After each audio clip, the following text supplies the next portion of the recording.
Welcome to the Law Firm Growth Podcast, where we share the latest tips, tactics, and strategies for scaling your practice from the top experts in the world of growing law firms. Are you ready to take your practice to the next level? Let's get started. Hello, everybody. Welcome back to the Law Firm Growth Podcast. I'm your host, as always, Jan Roos, and I'm here with a very exciting guest in Rocco Cozza of the Cozza Law Group. Really excited to talk about some of this stuff. He's got some really interesting things going on running his business practice out of Pittsburgh. But just want to say first, thanks for coming on the podcast, Rocco. No, it's a pleasure. Thanks for having me. Okay. And I also want to start it off with a very impressive statistic, which is your number 2 position on the Law Firm 500 2021, a 2,064% percentage growth over the last 3 years. How are you still standing after all that, man? It's so funny about that. When I saw, because there's the Inc. 500. And so, a business coach I work with, he said, you should try and get on one of those lists. So I saw this Law Firm 500 list. And I said, let me just submit all the stuff, hoping to make the list. Because I have no idea, right? Because I don't look at competitors. I don't look to the market to see whatever. I just kind of do my thing, and we've grown that way. So when I got the email saying, you made the list, and I opened it and saw we're number 2, it blew my mind. I was hoping to just make the 500 list. So it was definitely exciting. And it's, again, we have a practice. I love what we do. Our clients are amazing. So I don't really feel like it's hard. It's just, we found good opportunities through the pandemic. We've kind of hit our stride. So, I'm excited to, go from 2,000 to 4,000% growth over the next couple of years. Yeah, that's awesome, man. And actually, I had no idea about that. You might be the only person that's accidentally made it to the top 5 that we've ever had on the show. So major kudos to that. But I appreciate that. Kind of going to that gap in the market too. It sounds like you really found a good niche for yourself. So let's talk a little bit more about how you ended up finding your stride. Yeah, my background, right? I started in big law, then I was in-house for 14 years, running the legal department of a large IT company. I started my practice part-time when I was still in-house. It's just a way to help other entrepreneurs. So I started seeing this niche in the market for the small business space. They weren't getting the service they deserved at the price they could afford. So as I transitioned out of corporate America, I resigned from that position mid-2018 and really started full force into the practice, really 2018, 2019. And so it was just me to start, solo practitioner, had an assistant. When the pandemic hit is when I really saw opportunity. I saw a lot of the big and mid-sized firms in my area that kind of go after the clients I go after, really starting to play defense. Mm-hmm. They were letting go of associates, partners were hogging the work.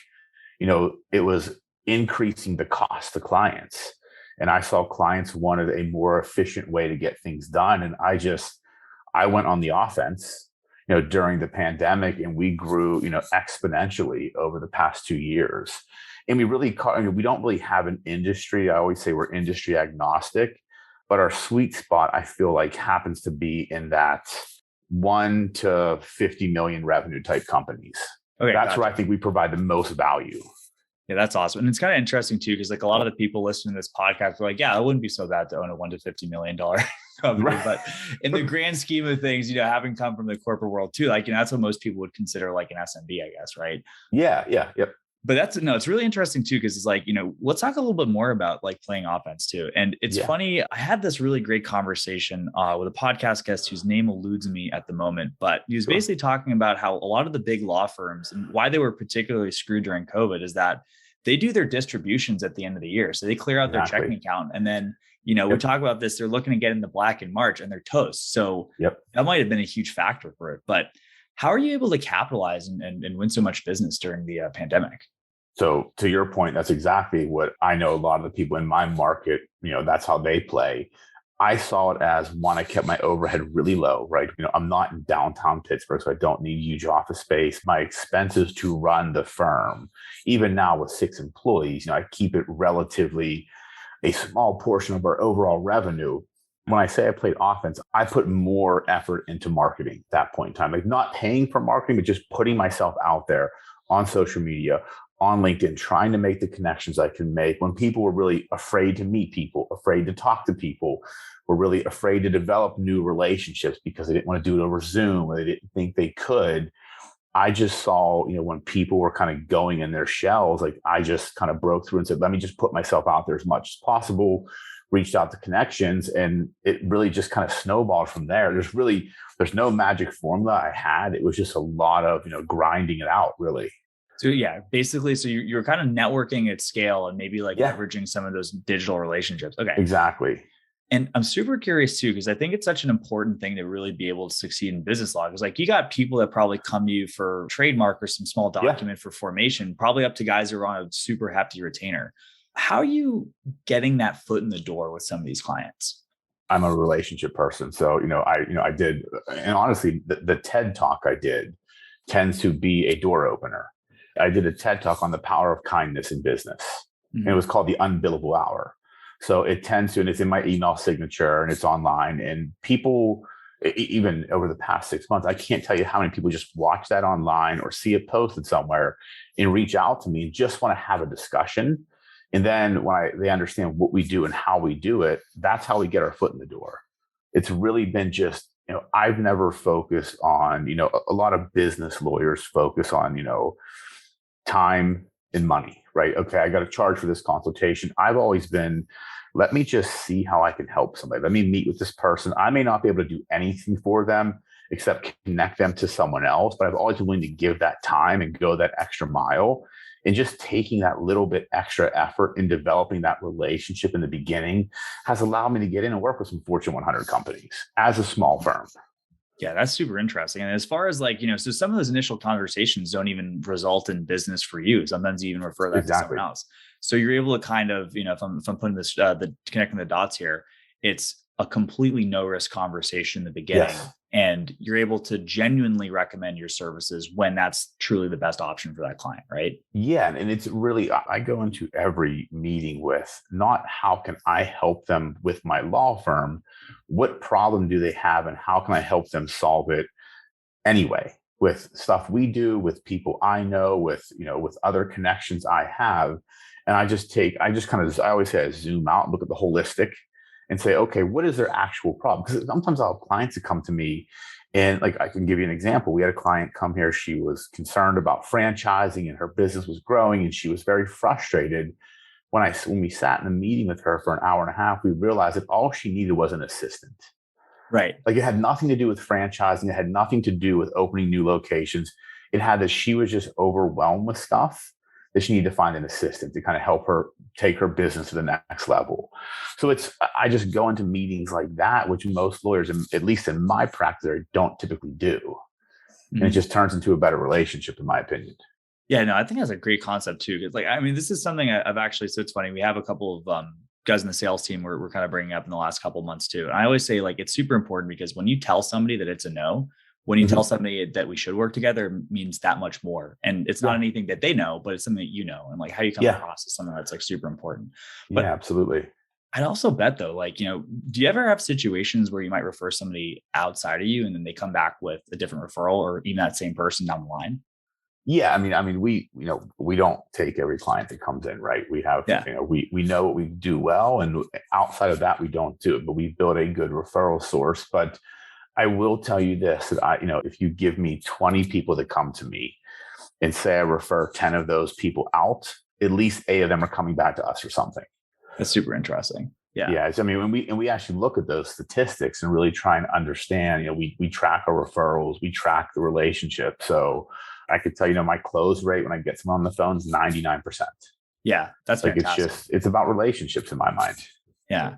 And if we can drill down and get a little tactical for a little bit. Yeah. I know a lot of people have such a hard time keeping track of these multiple relationships. But if you're able to pull these kind of numbers and be able to have access to where people are kind of measured, like, how do you keep track of this? Do you got CRM process in place? Like, do you guys do like a mailing list, or like, what are your thoughts around how do you kind of keep these people after you're doing the hard work of having these like super intentional meetings in the first place? Yeah, I mean, so we do use a CRM system. For lawyers out there, we use Clio as our practice management software and our CRM software. So we track all of our leads through there. But then I also, we have our mailing list. We try and have at least 1 to 2 touches with clients a month, either through our newsletter. We also hold monthly events, right? We started doing monthly happy hours, monthly educational events, and just we invite our entire 400 client base to those events. Now we don't get all of them there, right? But we're very intentional with certain things when we set up entities for clients. We have a sequence they go through. So okay, at 3 months we just check in. At 6 months, hey, what has changed in your business? At 1 year, here's some things you should think about. So we're constantly keeping people within a pipeline of, depending on the types of work we're doing for them. And then myself, what I typically do, I have my personal contacts, and I typically try and meet with them. Either, when I say meet, it's either a phone call, an email, text message, or a face-to-face meeting at least once a month. I have my core group. We'll say maybe there are 100 people, but those are the ones that I just keep. And it's effort you have to put in, but it's the investment you're making in those relationships that matters. Yeah. And kind of to that point, so another thing too, I want to ask about the kind of ramp up in the last couple of years. So you went from one to, if I'm understanding right, like heading into the pandemic, you were a solo shop, right? Yeah. Yep. And I had an assistant. That was it. Yeah. So let's talk about how you ended up scaling up to the team you have. Like, what are your kind of priorities as far as the first people that you were trying, or like what kind of work were you trying to get off your plate first? And how has it kind of evolved to the position that you're at today, and like staying in your kind of, zone of genius, so to speak? Yeah. No, that's a good question. So I've done things not the wrong way, a different way. I typically have hired in anticipation of growth. So I knew that there were a lot of, so I have my handful of large clients that, they want my expertise. It's high level contract negotiations, corporate governance, restructurings, that stuff. They want me. There were just a lot of transactions that were coming in that I needed someone that I could trust to handle transactions, handle some of the, the different types of contracts. So when I hired, my first full-time resource, I didn't need that person yet, but I knew that once I did, I could take stuff off my plate and do more business development, because my skill set's business development. Like I love to network and create relationships. So that's kind of how, and that's how I've scaled every position. Like when we've hired all of the lawyers here, it's never been because we needed them. It's because we knew we were going to need them. So it's kind of this intuitive hiring, and then it's worked out every single time. Okay, that's the month they hire, the revenue goes up 20% next month. Yeah. Well, it's interesting too. I've actually been doing a lot of thinking about this a lot recently, because it's like, it's kind of a dilemma. And I don't think that there's a clear answer in like, just like the best rules of thumb in like the business community, because like the truth is, you're never going to nail it. You're either going to hire too late or you're going to hire too early in most instances. And, I always kind of think of it sort of like a stair-step approach, where you got to build capacity, you got to fill the capacity, you got to build the capacity. But I think like, if I could speculate, I think it's probably a reason why it's worked for you is that you've never had to worry about where the work was going to come from for the next level. So you've pretty much always been and that's the thing too, because it's like, we may have done this, but like when people are sometimes afraid to hire, and you hear these like super conservative, like, hey, have 6 months of the person's salary before you make the offer. But it's like, that's 20%, might've been 20% of your calendar that you were free to go talk to, your power partners or whatever it is, like immediately, right? So the capacity built itself. That's exactly what it does. I never thought, and maybe, stupidly, I never thought about, I should have 6 months of this person's salary. I'm just like, I'll figure it out. Yeah. I knew that if I had someone that could do some of the work that I shouldn't be doing, that I could take that time and either use it for higher billable clients or go out and develop more business. And that's exactly what happened.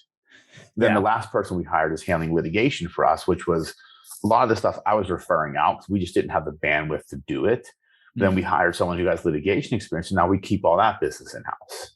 Yeah. So that's awesome. It's definitely been, I'm sure I've made mistakes along the way, but it's worked so far. Yeah. Well, it's interesting too, like, as far as just kind of return on investment and that kind of stuff too, like that litigation hire, if you were farming that out and getting 33%, you're tripling that line of business in terms of the revenue right away. Like, exactly. And I also want to just like, for the listeners, just kind of thinking about these hiring questions too, just like one of the things I also want to point out, just being a little bit meta, is like, Rocco, what I think is awesome is that, you trusted yourself to have the juice to figure it out. Yeah. And I think one of the things that stops people is they try to solve a problem that's coming down the line with the resources that they have today, where it's kind of like twofold. It's like, one, you're going to have more bandwidth with that hire. And the second thing is that it's like kind of, this is a pattern I see all the time too. We were talking about a little bit before with the Entrepreneur on Fire and all thing, but like, it was just this pattern you hear in all these business podcasts where it's like, okay, I had a kid and I got my shit together, for the lack of a better word. It's the same thing with like, like, you hire another employee, you see that person at the office every day, you're seeing their training. You're like, I can't let this gal starve. Like, it's like, you figure it out. Like, that's just kind of how it is, That's a great analogy. That really is. Like, that makes complete, because that's really what it is. It's not. And I think, because I have a lot of friends that are, that have their own firms and they just haven't grown. And it's because they have that fear mindset, right? They're afraid. I always say, look, if you're going to start your own firm, you've got to have the guts to do it, because it is scary, right? I'm the last person to get paid. Like, I have to make sure my team's taken care of. But I also have trusted myself enough to know that I'll figure out. Like, I've raised 3 kids and they're pretty decent human beings. I figured that out, so I'm pretty sure I can figure this out. And it's just, where I think most people, and if there's lawyers out there listening, what you have to do when you're kind of getting to that high, just make the decision. I mean, you got to hire the right person, right? But I know so many people that go through this 6-month process of just questioning themselves. Just do it. And then I guarantee you that capacity, by bringing that person on, you'll free up time and you'll start thinking completely differently. And I think that's where a lot of lawyers get caught up. They're just like, I don't have the work to support it. I don't have the money to support it. It's like, just do it and watch what happens. Yeah. But it's a scary thing. You got to take the risk. Yeah. I mean, to your point too, though, it's like, you didn't go from 1 to 6 overnight. It's like, you had the confidence to do that because of stuff that you'd done early in your life too. And you mentioned the kids thing, which is like a fantastic example, but like also the second hire was probably way easier than the first one. Yeah. I mean, and now, I've had to let someone go because they didn't fit, because I'm a culture person, right? Like, I look at it, I hire for culture first, culture and personality. So the law, I can teach you how to practice law the way we do. It's not rocket science, right? But I can't teach you to be a good human being. Right. I can't teach you to have a personality. I can't teach you how to really care about a client. And that's what I look for in people. They've got to really care about what they're doing. They've got to have that motivation, that hustle, that grit, because I always say we're building a contrarian law firm. We're building something different. I want to buck the trends. Do I want to be a 100-person law firm? Cool. That'd be awesome. But I don't want to look like the 100-person law firm.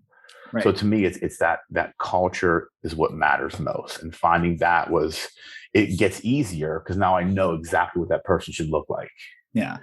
This is another thing I've been thinking about a lot. Yeah. In terms of how do you think about when you're talking about people, like, there's kind of the nature versus nurture debate. So how much of the culture is the people that you're letting through the interview process, and how much of that is what you guys are doing once they hit the firm, in your opinion?